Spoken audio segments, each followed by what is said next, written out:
સુરત પોલીસે ગુનેગારો સામે મોટી કાર્યવાહી હાથ ધરી છે। ઓપરેશન ટ્રેપ હેઠળ છેલ્લા 100 દિવસમાં વિવિધ રાજ્યો અને જિલ્લાઓમાં ફરાર રહેલા 243 આરોપીઓને ઝડપી પાડવામાં સફળતા મળી છે। લૂંટ, હત્યા, હત્યાનો પ્રયાસ, બળાત્કાર, ખંડણી, ચોરી અને પ્રોહિબિશન જેવા ગંભીર ગુનાઓમાં સંડોવાયેલા આરોપીઓ સામે આ કાર્યવાહી કરવામાં આવી રહી છે।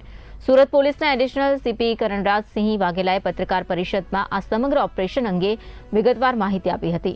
સુરત પોલીસની આશરે 200 ટીમોએ દેશના વિવિધ રાજ્યોમાં જઈને સતત વર્કઆઉટ કરી આ વિશેષ અભિયાનને સફળ બનાવ્યું છે।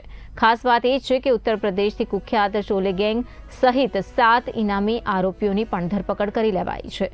પોલીસના જણાવ્યા અનુસાર ગુનેગારો સામેનું આ અભિયાન આગામી દિવસોમાં પણ યથાવત રહેશે। 100 દિવસના ટૂંકા ગાળામાં 1 માર્ચ 2026 થી 10 જૂન 2026ની વચ્ચે 100 દિવસની અંદર કુલ મળીને 243 જેટલા અલગ અલગ નાસ્તા ફરતા આરોપી, વોન્ટેડ આરોપી અને પેરોલ જમ્પ આરોપી પકડી પાડવામાં ખૂબ મોટી સફળતા સુરત શહેર પોલીસને અનુપમસિંહ ગેહલોત સાહેબ, કમિશનર સાહેબના માર્ગદર્શનમાં મળી છે। આ 243 આરોપીની અંદર ઉત્તર પ્રદેશનો 1, રાજસ્થાનનો 1, મોરબીનો 1, ભાવનગરનો 2 અને સુરત શહેરના 2 એમ કુલ 7 આરોપી એવા છે જે ઇનામી આરોપી છે, જેમની ઉપર તમામ આરોપીનું કુલ મળીને 2,55,000ની ઇનામ ડિક્લેર થયેલા હતા। એટલે 7 ઇનામી આરોપીનો આ 243 આરોપીમાં સમાવેશ થાય છે।